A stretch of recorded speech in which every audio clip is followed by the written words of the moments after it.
It's happy times and places. If you don't know what this is by now, well, this is a very odd place to have started listening. It's happy, it's times, it's places. It's a Doctor Who commentary with me, Toby Haydock, trying to be positive and guess what my special guest likes about a story.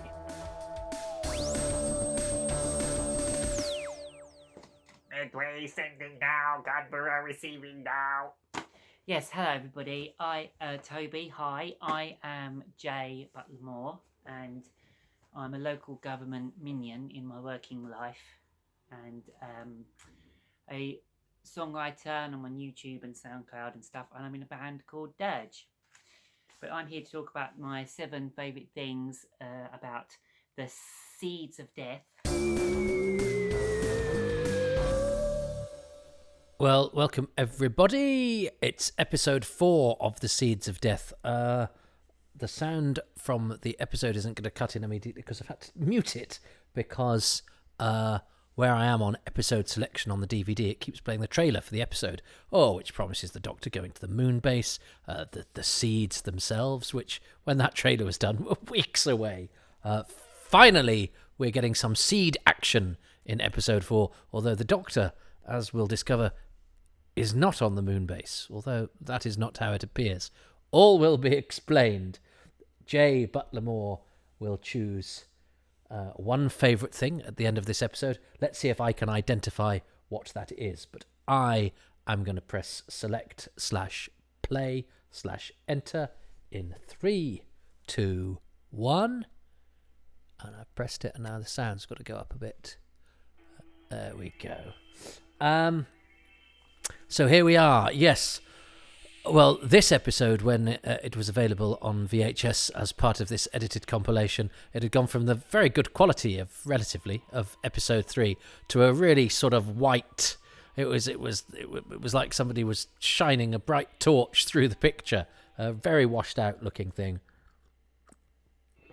So because of course this was from a time when I got this VHS. Younger viewers, listeners, may be shocked to hear it was one of 5 complete Patrick Troughton stories. We had no complete stories from season 4, as actually we still don't, and no complete stories from season 5. In fact, for season 5, I think there were 4 episodes, or there certainly were 4 episodes when I was first watching Doctor Who. So we never had this bit on the video, because we'd still got the bit from last week. So that extra line, that thing "it's alive," we didn't have from Brett. So that's it. Brent is that's it for Rick Felgate, although he will return in The Ambassadors of Death, also directed by his brother-in-law, the mighty Michael Ferguson. But I'm not going to accuse it of nepotism, because actually Rick Felgate's a very good actor, very solid and dependable, and now, unfortunately, as far as the Seeds of Death is concerned, solid, dependable, and dead. Although he's moving a little bit there. Oh, he is moving a little bit. Or is that? Yeah. No, he's breathing a bit. He's a breathing corpse. It's always a risk when you're when you've got a camera on a dead body for quite a long time. There's a Sherlock Holmes that Patrick Troughton's in. I had the pleasure of doing the DVD commentaries for the BFI Sherlock Holmes collection, and Patrick Troughton's in one of the episodes, and they decide to have the camera on him dead with his eyes open for quite a long scene, and I don't think he quite pulls it off for the whole thing. And it's a risk. You go, well, do we do it for the shot and for the effect, but also run the risk that there might be a couple of moments where, the actor blinks or moves or whatever. There's an Avengers that I watched where there's a dead body that really moves just before or just after an advert break, one of the early ones. This was a very white, very bad quality episode, so it's nice to see it all polished up. Obviously the plot is now kicking in. They've got the seeds, and the the futuristic sort of symbol of the story, the travel mat, the T-mat, which is, as somebody that travels a lot for my job, I would absolutely love to disappear in one place and be reconstituted in the next almost immediately. Doom, doom, doom. It's sort of silent movie caper stuff. The piano. That's the effect that has. Nice to see the screwdrivers still exist in the future. Again, that's the sort of thing that people might mock these days, but they had computers they had screwdrivers in the 60s, and they still have them now, even though we now have technology they wouldn't have dreamed of in the 60s. So there's no reason why we won't still be using screwdrivers on the moon. I suppose they'd have electric ones on the moon. The Moon Project has a very tight budget, and they can't afford electric screwdrivers. It's Phipps and Jamie. Poor old Phipps spends a lot of time in the vent. It must have been hard on his knees, although these are very big ventilation tunnels, aren't they? Yeah, let's build ventilation tunnels that are big enough to take a man standing up, but then not have a hatch that a man can actually get through, because they have to go back for Zoe, don't they? That's a lovely shot through the grill, which goes right through and can see the seed, and then has the effect of the seed disappearing. That's a shot of great skill.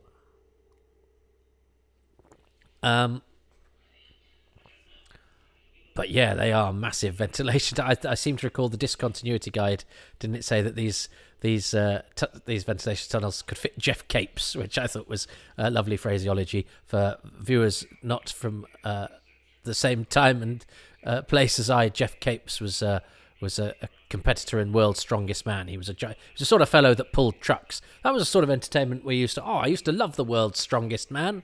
Perfect entertainment. I don't know why they don't do that anymore. People who obviously eat a lot of sausages, pulling lorries and grappling great big concrete spheres. It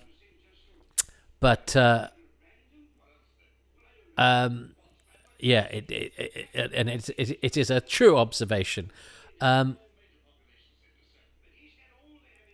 Now they spend a lot of time, don't they, working out why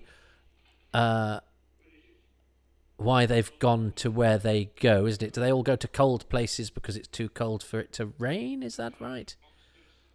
He died of oxygen starvation. So, and again, that's just a nice little bit of mystery to go, oh, there's obviously something up with these things that kill in a way that things don't normally kill. Science of it doesn't really matter, does it? It's but also, because I've got a feeling that Eldred had said, didn't he? Said turn on the air conditioning or whatever, and then not long after he goes, air that is now been sent out to London, and it was like, well, that was your idea, mate. He sort of said, yeah, get rid of the smoke, and then at the end of the scene, it's quite an accusatory way in which he says, we've sent that smoke into the air of London. Yeah, under your instructions, Professor Rocket Man. There we go. Oh, poor old Fusham. He's looking increasingly wretched, isn't he? I was slightly worried approaching this episode because six-parters. What will I find to say? But this was the only existing Troughton six-parter. Of course, we now have Enemy of the World, most of the Web of Fear. And there's the Doctor unconscious on the floor, and it is not Patrick Troughton. It wasn't so apparent in the sort of edited together version, although I've already alluded to the changes in quality, but it just seemed like the Doctor was unconscious for a bit. Not that he was having a whole week off. I love Slar's face makeup and costume. Really good. Yeah, is it Tommy Laird? I think it is, or is it Chris Jeffries? It's one of the non-Patrick Troughton. Well, of course not Patrick Troughton, but Chris Jeffries I know doubles for him in the Dominators. I think it'd be worth finding these guys. I've never managed to find either of them, but it would be fun to talk to somebody who played the Doctor for a bit. Perhaps that's an idea for a document. That's an idea for a documentary. You heard it here first. Who are these? Who are these other Doctors? Finding out about Brian Proudfoot and Edmund Warwick. And right, I'm off to pitch that after this. Well, there have been stranger places for documentaries to be pitched, but looking for the Doctor, and finding out. I would hope one of them might be still alive. Brian Proudfoot, who doubled for Hartnell in The Reign of Terror, and is Tigellinus, the amusing cupbearer in the Romans, I've discovered is dead, sadly. As are Edmund Warwick, who doubled for Hartnell as well in Dalek Invasion of Earth. And I'm assuming Albert Ward, who did his hands. I don't know, because he's called Albert, so I think he must be really old. But that's not very good research. But Chris Jeffries and Tommy Laird, who doubled for Troughton, I know nothing about. I got my. Yeah. Anyway, I don't. I was going. Shall I confirm who it is? Because if I don't, I'll have to record something at the end of this so that I'm correct, and that involves another job. This is great because I love Terry Scully's performance here. Bless him, he's great. It's a real it's that kind of suppressed terror and the tiredness, and I have to say it was a pretty nifty manoeuvre. For Phipps and Jamie to open the back of the T-Mac cupboard, spirit the Doctor away, and shut the thing again, without realising the Doctor isn't actually Patrick Troughton, with the Ice Warriors and Fusham there. But it just about works because you sort of don't see it. And so one of the Ice Warriors is going to go to Earth. Yes. For some film work. We haven't had an awful lot of film work. We certainly haven't had much exterior stuff.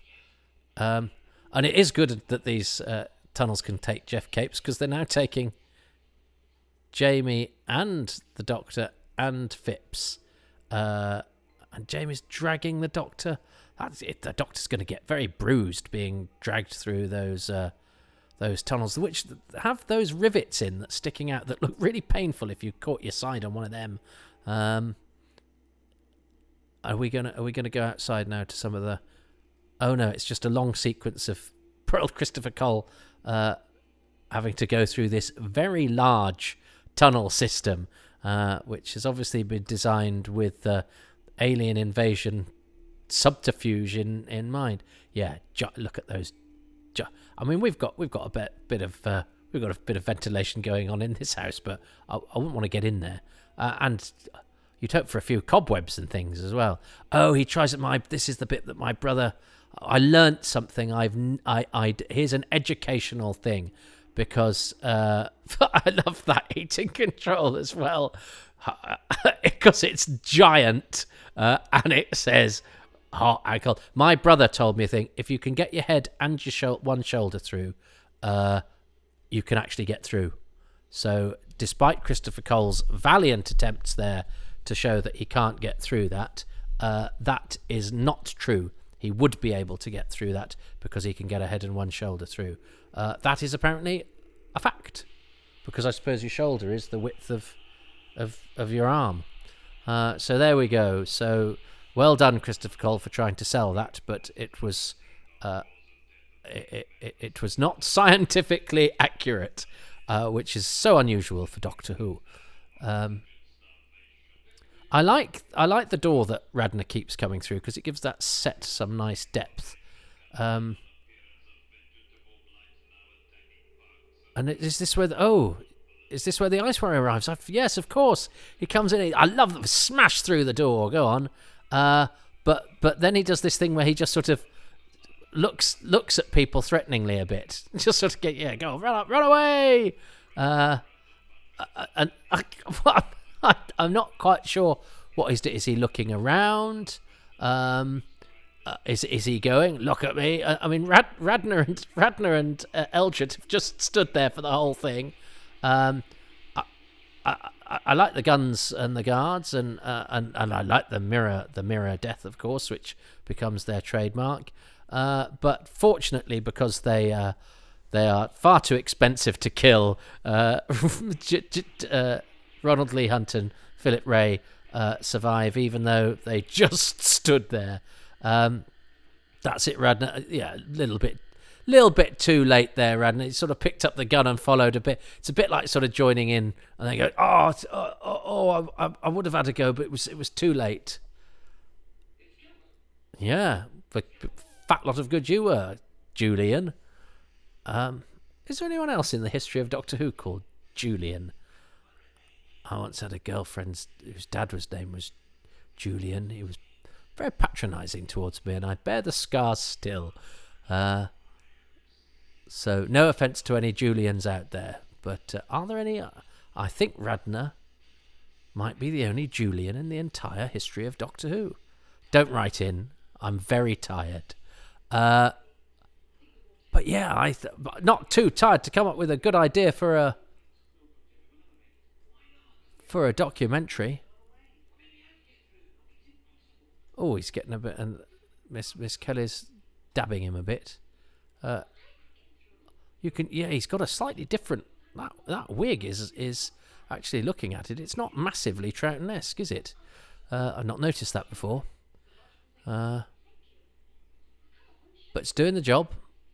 So Phipps is going to take Zoe, and now we go into location.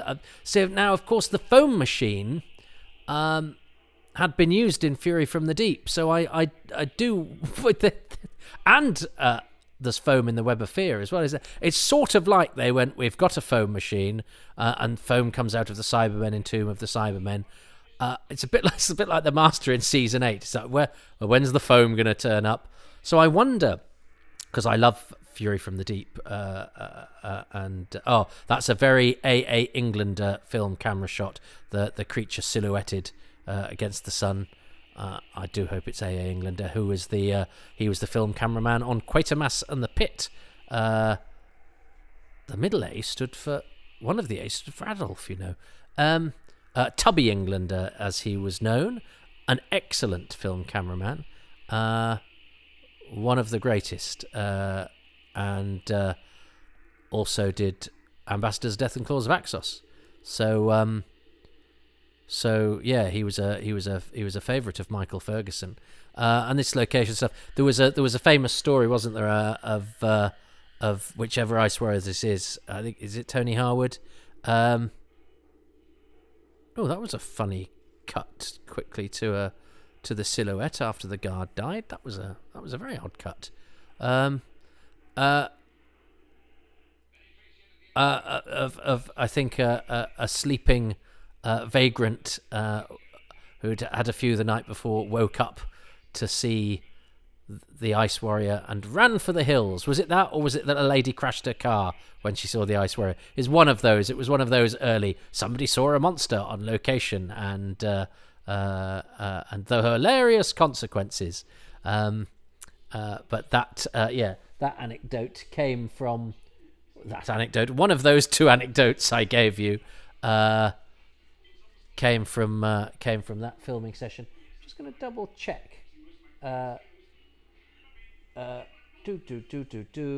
Because I have my piece of paper here. It's nice.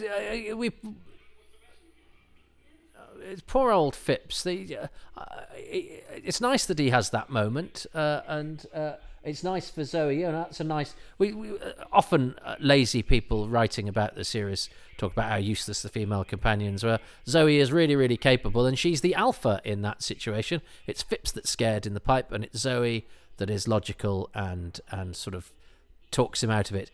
This is Derek Slater as the guard. He doesn't get credited on the BBC Video, which I think is sad for him. He acted in a fair few things, but he also wrote the film The Ups and Downs of a Handyman, which is one of those films. In the 70s, there were various... I always notice the way that his hat falls off and rolls down. So, yes, he only had a brief moment in Doctor Who there, Derek Slater, but and he only wrote one full-length film, The Ups and Downs of a Handyman, which is one of those saucy 70s sex comedies, as they were called, although they probably had more...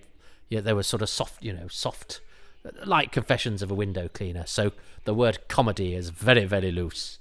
Not that I've studied them in great depth, you understand, but they did used to get shown on Channel 5 and are useful for all sorts of Doctor Who people pop up in some of these things. Damaris Hayman's even, I've just written her obituary. She was in one of the Confessions movies. Not doing anything saucy. She plays a short-sighted lady on a golf course. So why... I never quite understood this as a kid. They're not in warm areas because you get rain in warm areas, whereas I'd always associated rain with the cold, but I'm assuming it's because if it's really, really cold, it's too cold to rain. But it did confuse younger, non-scientific me. I'm sure it makes sense. It's just it's not... It didn't automatically lead me to think, oh, well, that's going to be the rain. But maybe that's a good thing, because you don't want me to guess. You don't want, well, me or anybody to guess at this stage in the story. Look at that. That's an absolutely terrific shot. And the Ice Warrior is a great imposing silhouette, and beautifully done there by, as I say, I think A.A. Englander. And yes, does that and yeah, but yes, the foam, because it had been used so extensively in Fury from the Deep, would viewers sort of go, oh, it's another foam monster, although the seeds aren't the monster. Now here we are. The film cameraman is... Oh, it's Peter Hall. Well, there we go. I was totally wrong. I thought it was A.A. Englander's trademark, and part of me was going, but I think it might be Tony Lego. Peter Hall. So totally wrong, Toby. So it's a good job I checked. Otherwise, I'd have had to have been doing I think you'll find. And was I right about Tommy Laird, though? Double for Doctor Who, Tommy Laird. So there we go. I think honours are even.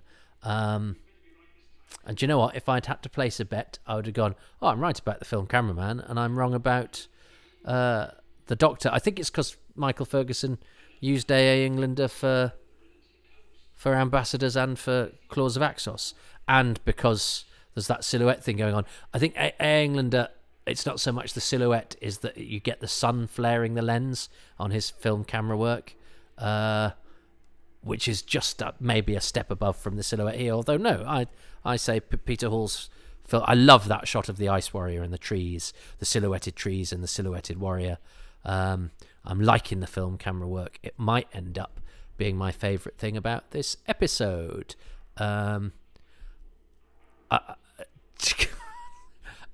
It's certainly not going to be another slightly short-sighted Ice Warrior who...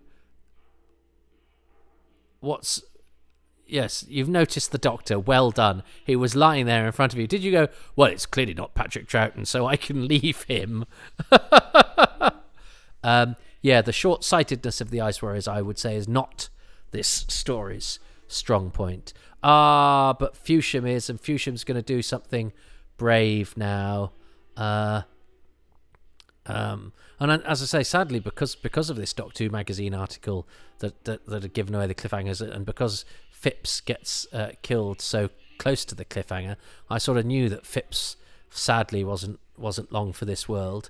Although he doesn't get the credit he deserves later on in episode 5, which I'm sure I will bang on about in great details. It's almost another Harvey situation where Zoe keeps going, Fusham saved my life. Phipps is about to save his life. She doesn't acknowledge that at all, but really. That is a funky costume she's got on, though, isn't it? And I think it's yellow or light and creamy. Anyway, it's great. It's a good costume. Zoe gets quite a few good costumes, and the one in the Dominators. He has to do quite a lot of acting in this, Christopher Cole, because he's either nervous or he's tense. That is a fantastic heating control. Presumably, if the Ice Warriors were susceptible to light, you'd have a whacking great light switch with dark, really, really bright. Although they are, they do find light dangerous, but only ultraviolet light. But I'm just talking about other household things that we have. Yeah, so Phipps saves her, gets killed, but this makes for and that flashing wall, of course, makes for more great silhouette work, because she's very dark against the light, and this Ice Warrior is going to take ages to decide to kill her. So that's the end of episode 4, which I hope you enjoyed. And I'm sorry I made the mistake about Peter Hall, the cameraman. But I did come up with an idea for a documentary, and this is copyright Toby Haydock. I'm recording this on the 1st of August, 2021. And now I will... it's going to go to the menu anyway. So I will let it do its thing, and I will see what Jaye Butler Moore has decided is the best thing about this episode.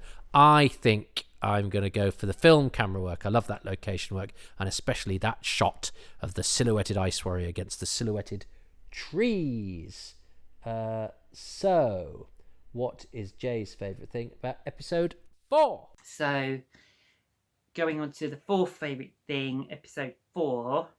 You could talk about this character in the whole thing, really, for any episode, but it's Fusham.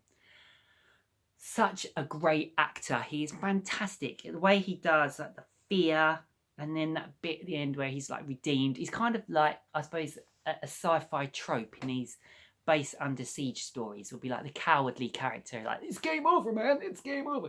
You know, like Hudson in Aliens. But he's such a good actor. Me and my friend Chris, when we used to watch this, we always studied his every move. We absolutely loved Fusham. He's such a great character. Brilliant. When he goes like, I want to live. Oh, it's fantastic. Yeah, now, I can't remember, because there's been a break since I did this, what I chose for the previous episodes. Because I think Terry Scully as Fusham is probably the best thing about the story as a whole. But I can't remember if I chose him earlier or not. I chose the chase in episode 3, because if I did choose him earlier, I get points for that. But I can't remember. Oh, I chose the Phipps subplot in episode 2. And what did I choose for episode 1? I might have chosen Michael Ferguson, mightn't I? So I might have been holding on for Fusham, and in holding on, then forgetting, I'm a fool. It's tactics. This game requires tactics. So in holding on, I've actually not been able to show I've just actually done that in fantasy cricket. Let's not get into that. Oh, my life is a series of missed opportunities.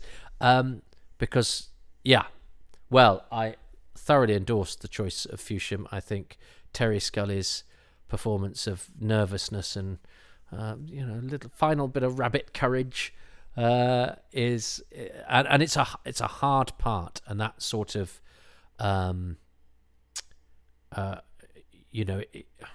extreme nervousness is I think very hard to pull off, and those sort of histrionics are very hard to do, and especially on television, I think, and especially on multi-camera television, where your performance has to suit a close-up and a wide shot, and sometimes cutting between the two. It's not as easy as it looks when it's done well.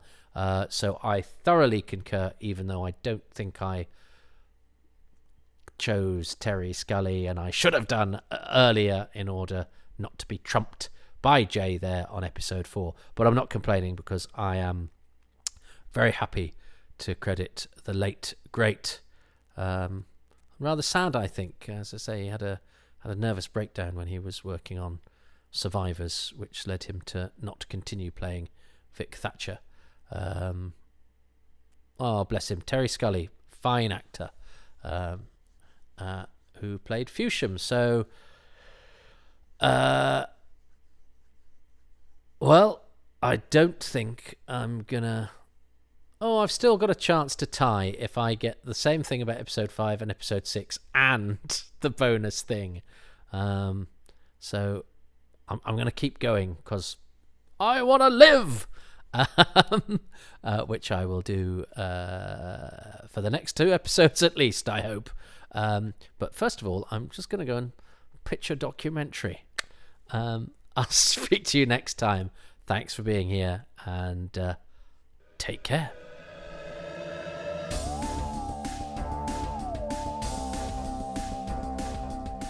Thanks very much for listening to Happy Times and Places, which is presented by me, Toby Haydoke. My special guest is Jaye Butler Moore. Thanks to patrons who include Jason Thompson, Thomas Banks, Leslie Coots, Pip Madeley, Mark Findlay-Smith, Luke Atkins, Peter Adamson, Will Brooks, Peter Burns, Rick Byatt, Alex Kafajoglu, Paul Carnahan, Andy Case, Richard Chalk, Mark Aldridge, Kit Allen, Sebastian April, Tilt Oriza, Simon Ash, Richard Alt, Martin Bellham, James Blackett, Robin Bland, Kyle Bors, David Brody, Nigel Bromley, Hugh Buchtman, Anthony Carroll, Phil Chapman, and Susan Christian. The music for this podcast is by Dave Gates, and the podcast artwork is by Dylan Patterson.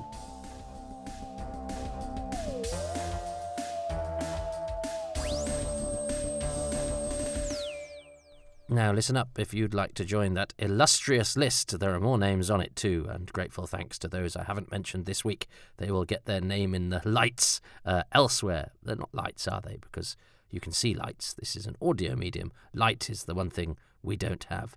But tedium we seem to be getting in abundance. Hurry up, Toby. Okay, go to patreon.com/Toby Haydoke, where you can support these podcasts for as little as £3 per month. There are higher tiers, but it's a largely egalitarian system where there's most things available at the lowest tier. As I say, that's £3 a month, but you can also get a 10% discount on even that if you do a year in advance.